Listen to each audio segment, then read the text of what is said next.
국내 장애인 편의시설의 문제점과 개선 사례 교육을 맡은 한국편의시설기술원의 이진욱입니다. 안녕하십니까. 장애인 등 교통약자분들이 보행을 하거나 건축물을 이용하는데 불편한 점이 많다고 하시는데요. 어떤 문제가 있으며 제도적으로 어떻게 개선을 해야 하는지 생각해보는 시간을 갖도록 하겠습니다.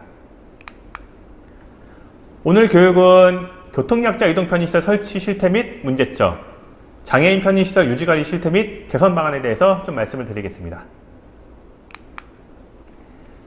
제가 사진 하나 보여드렸는데요. 그 호수공원에 이렇게 멋있게 전망대가 만들어졌습니다. 네, 야경도 아주 멋있습니다. 인터넷 좀 검색해 보시면은 풍경이 멋지다, 세상의 빛을 전하다, 이런 좋은 그 문구들이 많이 올라와 있는데요. 그 맨 아래줄에 보시면은 그 좋은 시설을 만들었음에도 불구하고 장애인에 대한 배려는 낙제점이라고 합니다. 어떤 문제가 있는지 같이 한번 보시겠습니다. 수원시가 최근 독일의 환경수도 이름을 딴 프라이부르크 전망대를 광교 호수공원에 세웠습니다. 환경도시 수원의 랜드마크를 표방하고 있지만 설계부터 건축 운영까지 장애인에 대한 배려는 낙제점 수준입니다. 고영규 기자가 취재했습니다. 광교 호수공원에 설치된 프라이부르크 전망대입니다. 휠체어 장애인이 계단형 리프트 앞에서 안절부절 못합니다. 3층 높이의 전망대 입구로 가기 위한 유일한 이동수단인 계단형 리프트가 작동하지 않기 때문입니다. 더욱이 휠체어 장애인들은 무게 제한에다 안전성이 약해 사고가 잦은 계단형 리프트의 이용을 꺼리고 있는 게 현실. 이 기계는 저희 장애인들이 안 쓰려고 그래요. 그건 왜 그렇죠? 떨어져 죽은 장애인분들이 많습니다. 화장실도 문제입니다. 시각장애인을 위한 점자 블럭이 없어 찾기가 어렵고 찾더라도 민망한 상황이 펼쳐집니다. 장애인 화장실은 비장애인 화장실 바로 옆에 설치됐습니다. 하지만 비장애인 화장실과 달리 장애인 화장실은 남녀 구분이 없는 공용 화장실입니다. 장애인에 대한 명백한 차별입니다. 수원시는 장애인에 대한 배려가 부족했다는 점은 인정하면서도 시설 보완은 쉽지 않다고 밝혔습니다. 수억 원의 예산이 추가로 든다는 게 이유입니다. 건물 지은 지 얼마 안 또 때려부셔야 되는 상황이 되니까 애초에 구조적으로 안 되는 거를 요구하시는 건 저희도 좀 어렵죠. 설계부터 건축, 운영까지 장애인에 대한 배려 없이 구색 맞추기에만 급급한 수원시. 환경도시 수원이란 이름이 부끄럽다는 지적이 나옵니다. OBS 뉴스 고영규입니다. 네, 기사에서 보셨듯이 그 전망대가 새로 이제 신설이 됐는데 그 설계 단계에서부터 장애인에 대한 그 배려가 좀 됐다고 하면은 그 장애인 편의시설이 적합하게 설치가 되었었겠죠. 하지만 그렇지 않다 보니까 그 기사에서 나온 것처럼 그 장애인분들이 실제로 저 시설을 이용하는데 상당한 문제점이 발생이 되고 있습니다. 또한 그 계단에 리프트가 설치가 되어 있었는데요. 거기서 그 휠체어 타신 분들이 떨어져 가지고 안전사고들이 많이 발생이 되고 있습니다. 그래서 오늘 교육할 내용 중에 그 교통약자 이동편의 증진법이 그 사항 때문에 만들어지게 됩니다. 그 관련된 내용을 후면에 제가 쭉 설명을 드릴 수 있도록 하겠습니다. 이번 시간은 교통약자 이동편의시설 설치 실태 및 문제점입니다. 그 장애인 등 교통약자분들이 이동편의시설이 불편하다, 이런 민원이 많이 제기가 되고 있고요. 또 특히 이제 관공서 쪽으로 그런 민원들이 계속 접수가 되고 있는데 어떤 문제점이 있는지 쭉 설명을 좀 드리겠습니다. 또한 국회에서는 이런 문제점들을 좀 개선을 하고자 그 공공교통수단, 여객시설, 도로 등의 BF 인증을 적용을 하겠다, 그런 법안이 좀 발의가 되어 있는 상태고요. 대구시 같은 경우에는 그 버스, 지하철 등 교통약자 편의시설을 확충을 하겠다, 그렇게 좀 제안한 그런 내용도 있겠습니다. 지하철 역사에 그 시각장애인분들이 그 점자 블럭을 따라가다가 그 선로에 떨어지는 그런 사고들이 가끔씩 발생이 되고 있고요. 오른쪽 같은 경우에는 방금 이제 좀 전에 보셨듯이 그 계단에 리프트가 설치가 되어 있는데 저기 리프트를 타고선 그 전동 스쿠터 타신 분이 타고 내려가다가 떨어져 가지고 사망 사고까지 발생이 됩니다. 네, 이런 안전 사고들이 많이 발생이 되고 있는데, 그럼 과연 전동 스쿠터, 전동 휠체어 타신 분들이 어떤 문제가 있는지 관련된 기사를 같이 한번 보시겠습니다. 전동 휠체어는 거동이 불편한 사람들에게 꼭 필요한 이동수단입니다. 그런데 인도에 장애물과 턱이 많아 다니기 쉽지 않고 큰 사고로 이어지는 경우도 많습니다. 최하은 기자가 취재했습니다. 좁은 도로를 달리던 한 대형 화물차가 갑자기 중앙선을 넘어 지나갑니다. 화물차가 비켜간 건 도로 한켠에 고꾸라진 채 넘어져 있는 전동 휠체어입니다. 휠체어에 탄 탑승자는 옴짝달싹하지 못합니다. 얼굴을 아스팔트 완전히 깔렸더라고. 그냥 숨도 못 쉬는 지경도. 성한 사람 같으면 바로 자기가 턱이 일어날 수도 있고. 전동 휠체어가 넘어졌던 충남 서산의 한 인도입니다. 이렇게 맨홀 뚜껑이 솟아나와 있고 손으로 바닥이 뜯겨집니다. 인도가 고르지 못해 전동 휠체어가 중심을 잡지 못하고 차도로 쓰러진 겁니다. 도로교통법상 전동 휠체어는 차가 아니어서 인도로 통행해야 합니다. 하지만 울퉁불퉁한 표면과 급한 경사 때문에 오히려 차도로 다니는 경우가 많습니다. 움푹 팬 곳에 바퀴가 걸리면 혼자 빠져나오기도 쉽지 않습니다. 경사 거의 50도 정도 기어서야다 뒤집어지는 적도 한두 번이 아니에요. 병원에 시달가는 적도 있고. 지난해 한국소비자원 조사에선 전동 휠체어 이용자 10명 중 4명 가까이가 사고 경험이 있다고 답했습니다. 특히 턱이나 장애물에 걸려 다친 경우가 가장 많았습니다. 도로조성과 정비에서 장애인에 대한 배려가 필요하다는 지적이 나옵니다. JTBC 최하은입니다. 네, 전동 스쿠터 타신 분에 대한 그런 불편한 사항에 대해서 같이 기사를 보셨는데요. 그 도로에 맨홀이 올라가거나 아니면 턱이 발생이 됐을 때 전동 스쿠터 타신 분들이 그 보행하는데 상당히 제약을 받고 있습니다. 아마 그 교육을 받으신 분들은 한 번씩은 다 보셨을 텐데, 전동 스쿠터 타신 분들이 그 인도로 가지를 않고 다 차로를 다니고 있습니다. 그 이유가 그만큼 보행 환경이 좋지 않아서 그렇다고 보시면 되고요. 그러면 왜 이런 문제가 발생이 됐는지 제가 관련된 법을 좀 설명을 드리겠습니다. 1997년도에 장애인, 노인, 임산부 등 편의 증진에 관한 법률이 제정이 됩니다. 네, 그 법 안에는 건축물 관련된 편의시설, 그다음에 교통약자 이동 편의시설 관련된 내용이 다 포함이 되어 있었습니다. 근데 처음에 보셨던 그 계단형 리프트에서 안전사고들이 많이 발생이 되었고요. 특히 2001년도에 오이도 역사에서 그 리프트를 타고 내려가다가 그 휠체어 타신 분이 떨어져가지고 사망사고가 발생이 됩니다.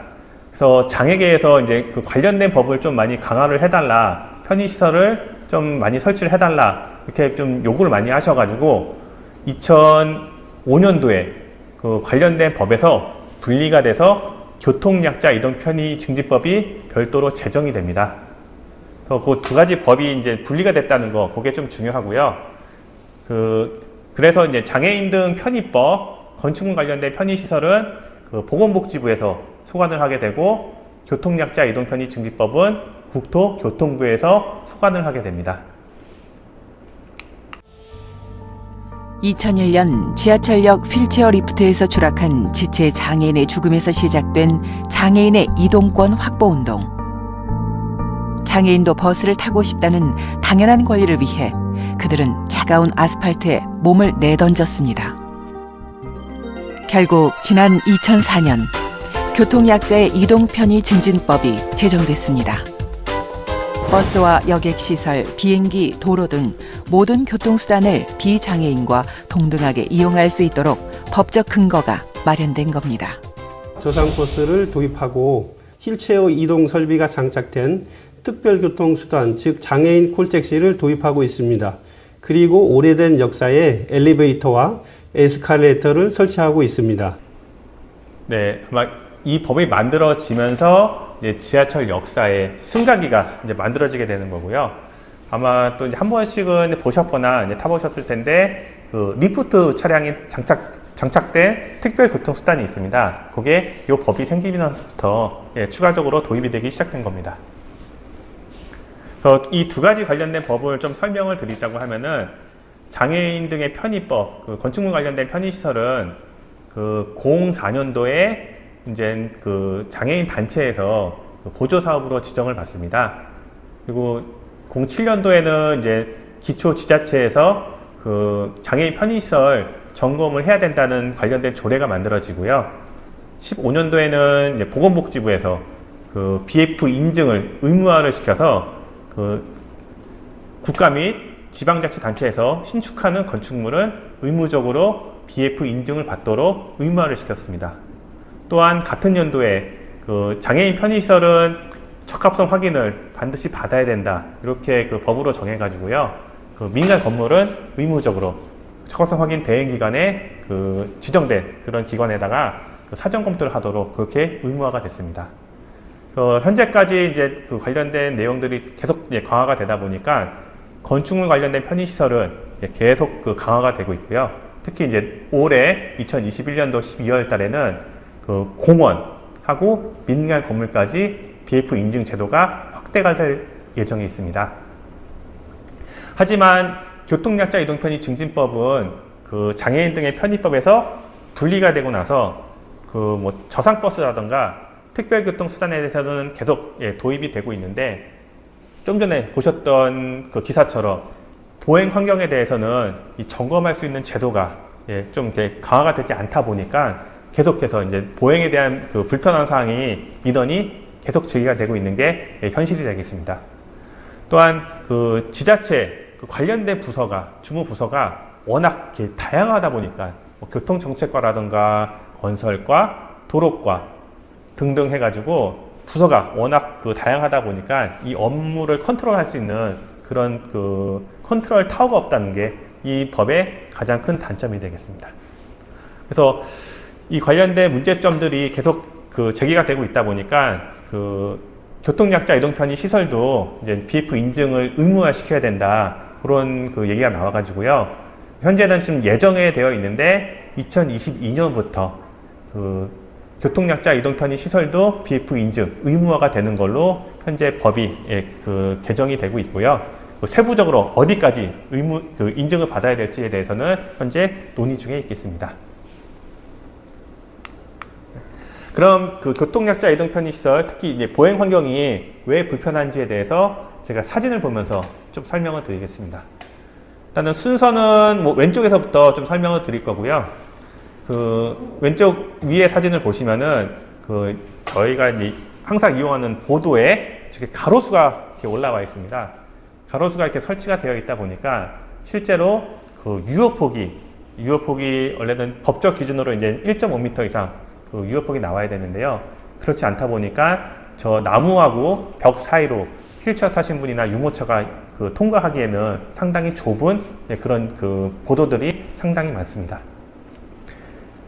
아래 사진을 보시면은 뭐 동일한 내용인데요. 그 보도에 전신주가 많이 설치가 되어 있어가지고 실질적으로 휠체어 타신 분이 절로 통과를 하기가 상당히 어렵습니다. 그 오른쪽 사진은 이제 뭐 신설된 도로인데요. 그 도로 옆에 이렇게 승강기를 설치를 하다 보니까 그 상부 도로의 보도에 유효폭을 전혀 고려하지 않고 승강기를 설치를 하다 보니까 그 승강기하고 경계석 사이로 폭이 안 나와가지고 휠체어 타신 분이나 유모차가 이동하기에는 상당히 어려운 뭐 그런 도로들이 있습니다.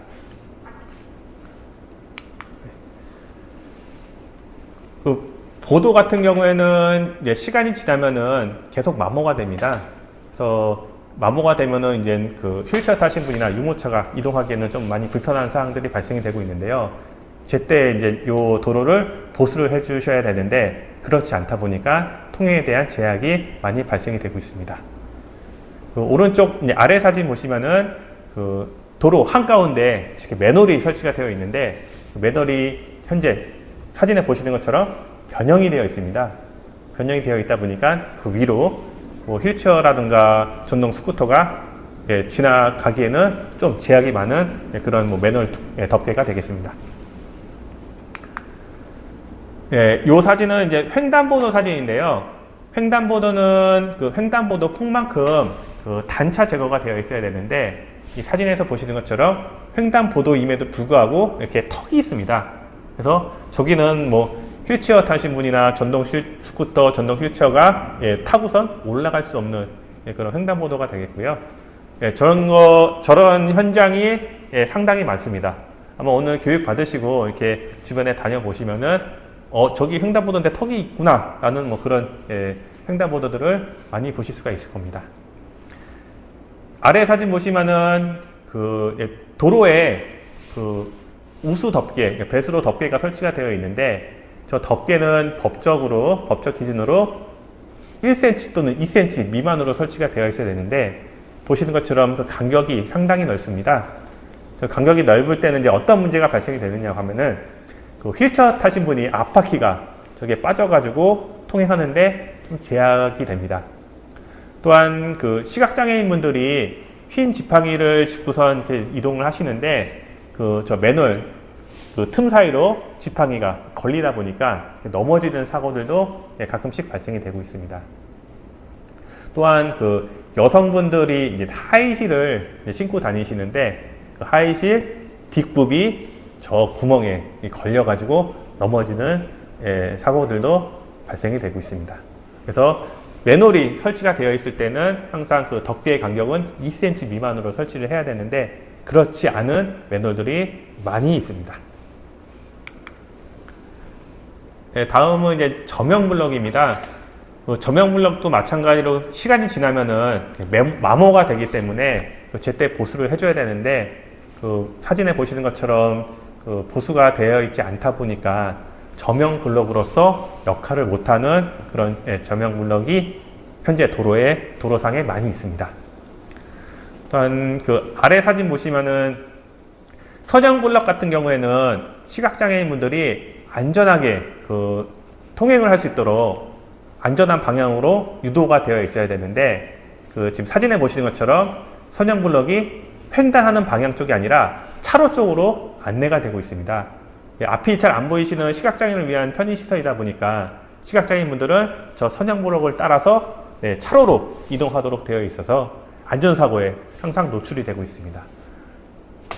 이것도 마찬가지로 현재 그 도로상에 선형블럭 설치가 되어 있는 것 중에서 절반 이상이 저렇게 설치가 되어 있다 보니까 그 시각장애인분들이 보행하는데 계속해서 안전사고에 노출이 되고 있는 게 현실이 되겠습니다.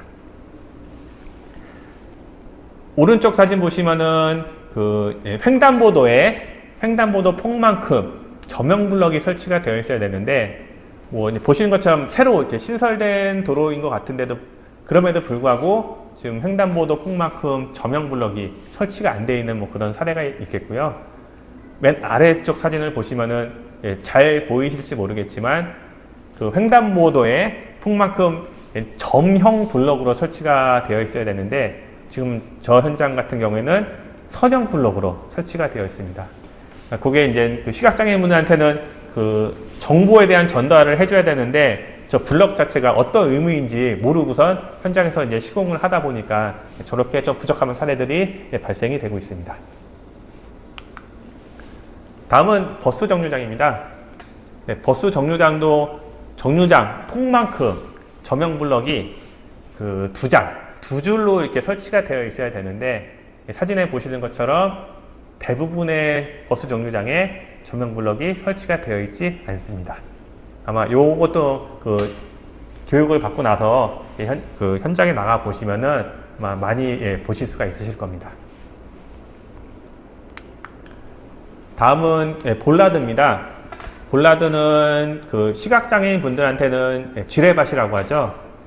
그 보행을 하다가 저렇게 그 볼라드에 발이 걸려서 넘어지는 사고들이 많이 발생이 되고 있고요. 특히 그 철제 볼라드나 석재 볼라드 같은 경우에는 걸렸을 때 다치는 그런 사고들이 많이 발생이 되고 있어가지고, 실제로 이제 그 정부기관에서 저 볼라드가 좀 위험하다 해서 좀 제거를 해달라 이렇게 권고한 사항도 있는데요.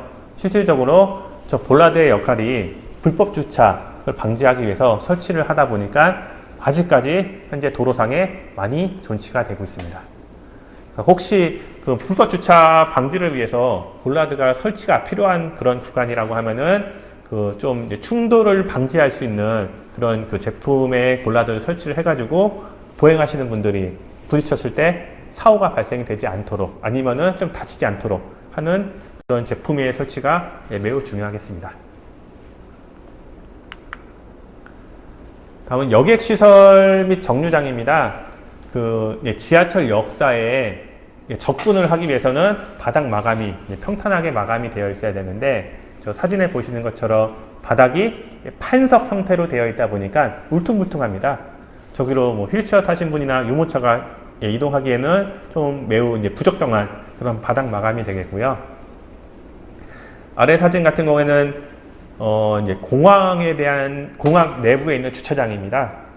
네, 장애인 주차장이 설치가 되어 있는데 거기 사진에서 보시는 것처럼 장애인 전용 주차장에서 그 보행자 도로로 올라가는데 턱이 설치가 되어 있습니다. 저는 장애인 전용 주차장에서 주차를 하고 그 공항 내부까지 접근을 하는데 좀 불편하게끔 턱이 발생이 된 뭐 그런 사례도 있겠고요. 오른쪽에 이제 버스 정류장 같은 사진, 그 사례 같은 경우에는 지금 보도상에 버스 정류장이 설치가 되어 있다 보니까 그 이렇게 통행할 수 있는 방향으로 아예 장애물이 만들어진 겁니다. 그리고 저 정류장 안에 들어가기 위해서는 그 뭐 휠체어 타신 분이나 비장애인 분들이 차로로 내려왔다가 다시 정류장에 들어가셔야 되거든요. 네, 그런 문제점들이 많이 발생이 되고 있습니다. 저거는 이제 그 해당 지자체 부서가 좀 이원화가 되어 있다 보니까 도로 부서랑 버스 부서랑 이게 좀 잘 협의가 안 돼가지고 저런 사례들이 종종 발생이 되고 있습니다. 그다음에 이제 아래쪽 사진은 여객시설 내부에 있는 장애인 화장실인데요. 그 뭐 손잡이라던가 아니면 기타 뭐 편의시설들이 기준에 맞지 않게 설치가 되어 있다 보니까 장애인 화장실임에도 불구하고 실제로 휠체어 타신 장애인은 좀 이용하기 어려운 그런 장애인 화장실이 되겠습니다. 그 교통약자 이동 편의시설 관련해 가지고 좀 그 잘못 설치된 그런 사례에 대해서 좀 말씀을 드렸는데요. 이번에는 이제 그 관련된 법이 어떻게 다른지에 대해서 좀 설명을 드리겠습니다. 일단은 그 교통약자 이동 편의 증진법이랑 장애인 등의 편의법에서 그 설치해야 되는 대상 시설이 명확하게 구분이 되어 있습니다. 교통약자 이동 편의 증진법은 교통수단, 여객시설, 도로 이렇게 그 대상 시설로 정해져 있고요.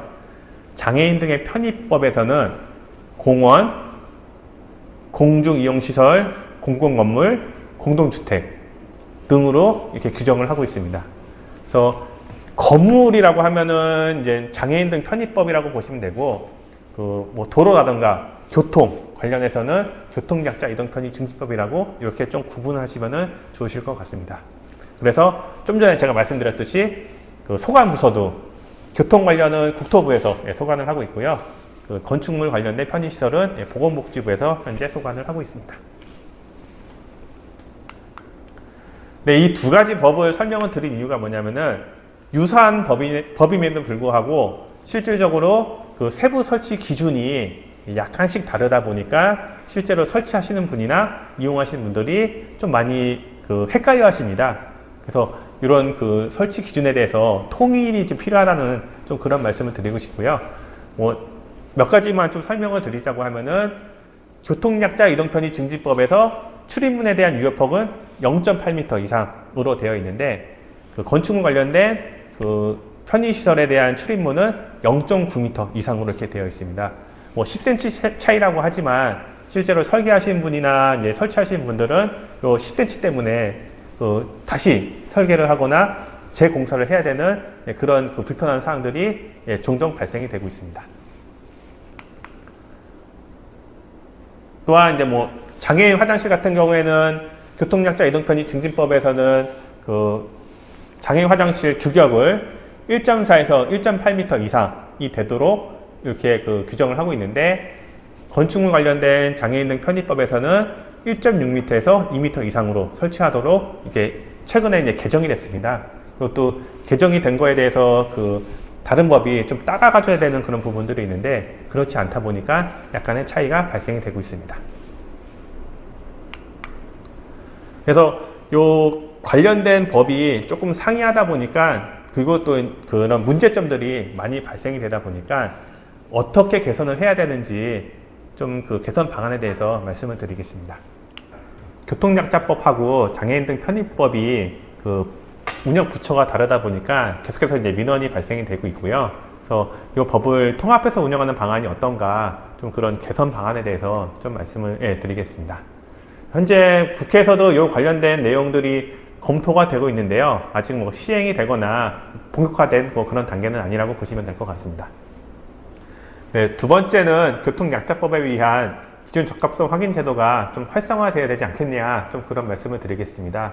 일단은 장애인 등의 편의법에서는 2015년부터 장애인 편의시설 기준 적합성 확인 제도를 도입해가지고 현재 운영이 되고 있고요. 보건복지부령으로 정하는 그런 장애인 관련된 법인 또는 단체에서 현재 대행을 하고 있습니다. 그래서 교통약자 이동편의 증진법도 마찬가지로 그 제12조의 이 심사제도에 대해서 언급을 하고 있으나 현재는 그 관련된 전문기관에서 그 업무 대행하고 있는 그런 사례가 별로 없다 보니까 이런 제도가 좀 활성화되어야겠다 그런 말씀을 드리겠습니다. 이거는 이제 국민권익위원회에서 2018년도에 이제 전국 지자체에 좀 권고를 한 그런 사항인데요. 방금 좀 전에 말씀드렸듯이 교통약자 이동 편의시설 관련된 점검을 할 수 있는 그런 체계가 만들어져야 된다. 그리고 관련된 조례도 좀 필요하다. 그렇게 해서 각 지자체별로 좀 활성화를 시켜야 된다는 거에 대한 그런 권고사항이 되겠습니다. 네, 요거는 이제 관련된 사진인데요. 보시면은 건축물이 새로 이제 신축이 됩니다. 그러면 건축물 앞에 도로하고 같이 맞닿는 부분에 그 도로 전면 허가 구간이 있습니다.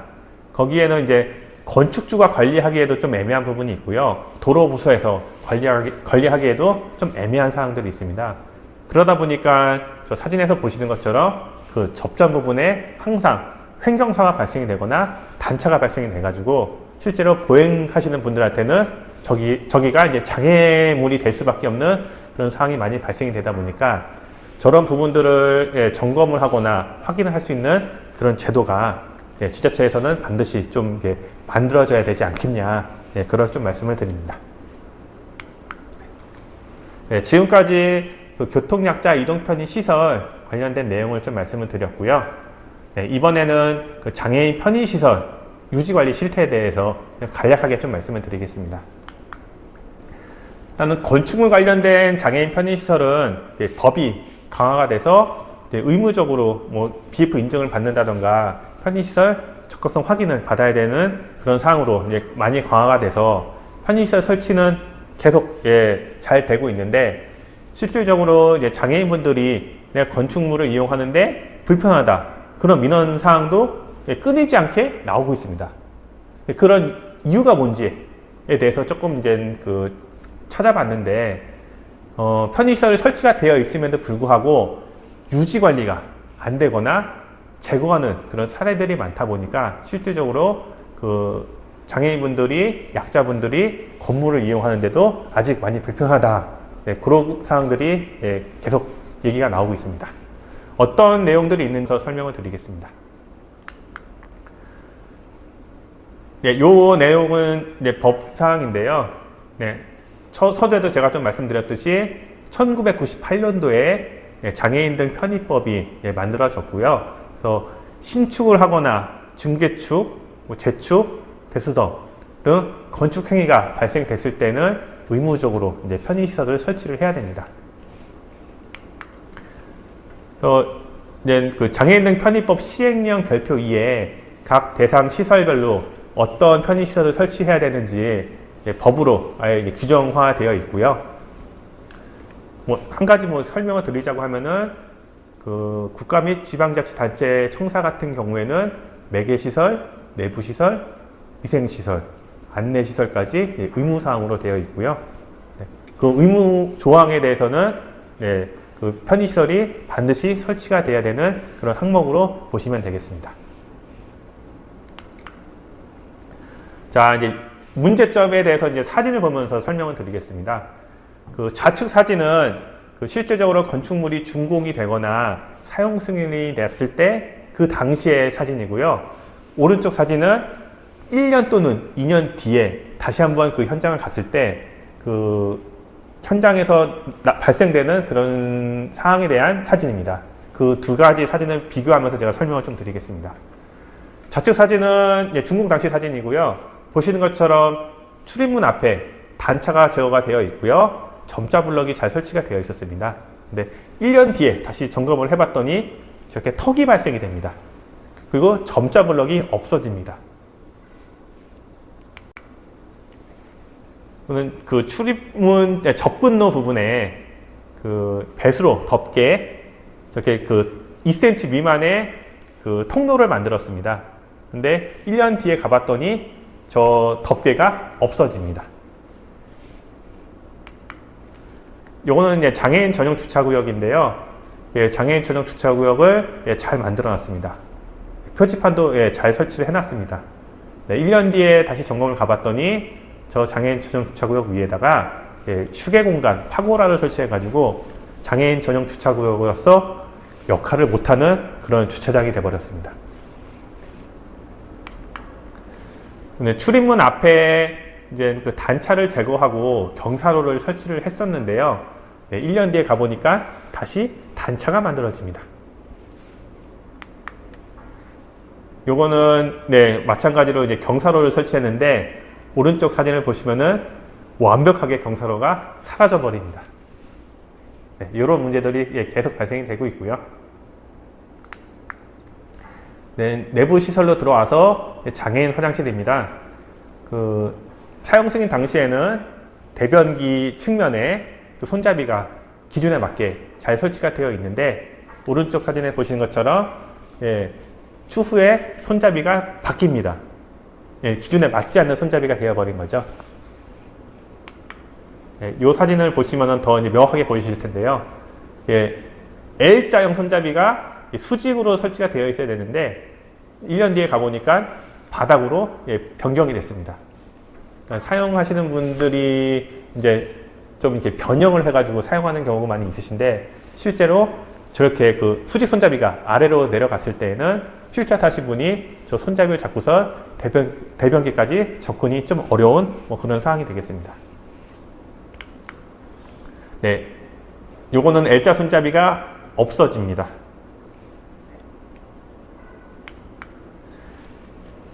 주출입구 앞에 그 시각장애인을 위해서 촉지도식 안내판을 잘 설치를 했는데요. 또 마찬가지로 1년 뒤에 가보니까 촉지도식 안내판은 사라져버리고 그냥 일반 안내판으로 변경이 된 그런 사례가 되겠습니다. 이제 없어지는 것도 문제인데 관리에 대한 부분도 좀 많이 이제 부족한 게 사실이거든요.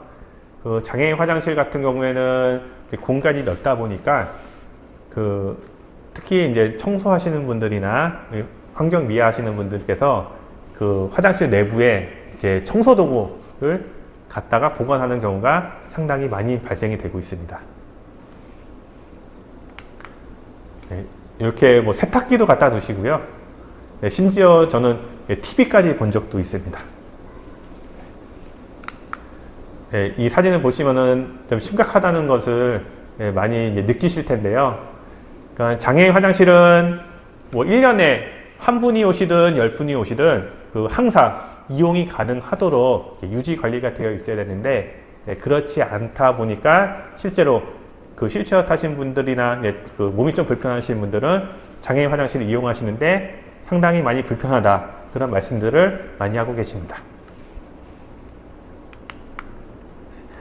그래서 이런 그 문제점이 이제 뭐냐면은 그 설치를 할 때 그러니까 준공 당시에는 잘 설치가 되어 있는데 그게 1년 뒤, 2년 뒤에 과연 잘 유지가 되고 있냐 그런 부분에 대해서 점검할 수 있는 제도가 현재는 만들어지지 않다 보니까 그냥 설치하고 끈다는 경우가 많이 있거든요. 그래서 이런 부분들을 이제 각 지자체에서 관련된 조례를 좀 개정을 하셔가지고 최소한 몇 년 단위로라도 이 편의시설 설치에 대해서 유지 관리가 가능한지, 유지 관리가 되고 있는지에 대해서 조사를 할 수 있는 그런 제도가 좀 만들어져야겠다. 좀 그런 말씀을 드리겠습니다.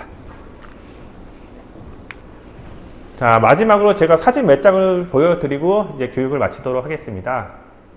장애인 편의시설이라고 하면은 특히 이제 비장애인분들은 그거는 장애인을 위한 시설이다. 그런 말씀들을 많이 하시는데요.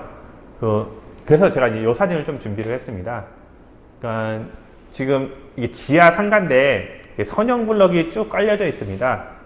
자세히 보시면은 그 선형 블럭에 형광색 물질로 좀 이렇게 표기가 되어 있는데요.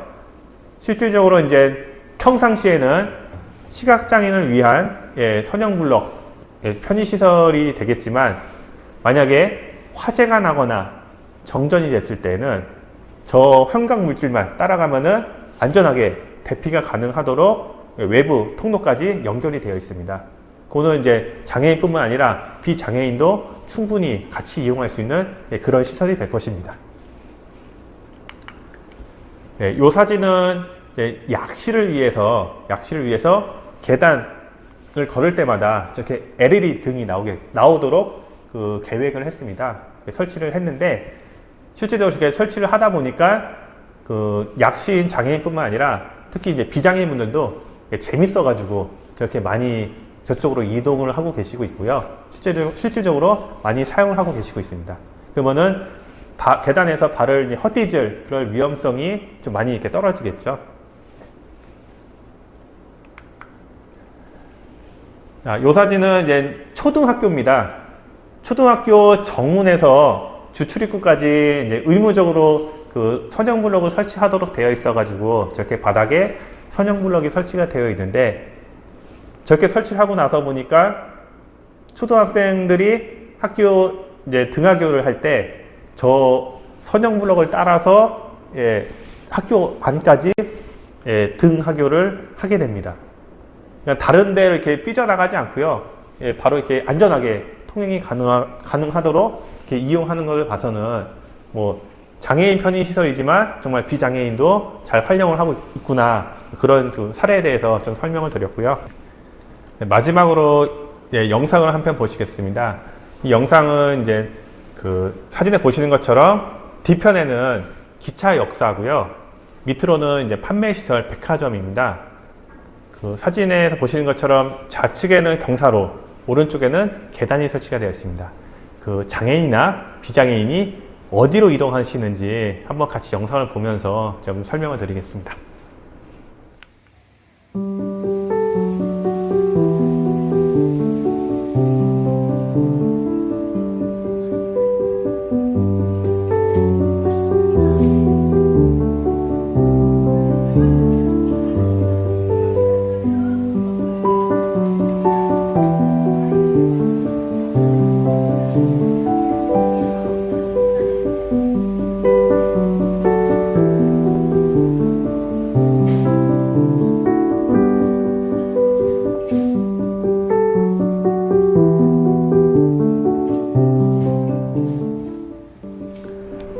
네, 영상에서 보시는 것처럼 장애인이든 비장애인이든 가장 편리한 곳, 최단거리로 이동한다는 것을 보실 수가 있으실 겁니다.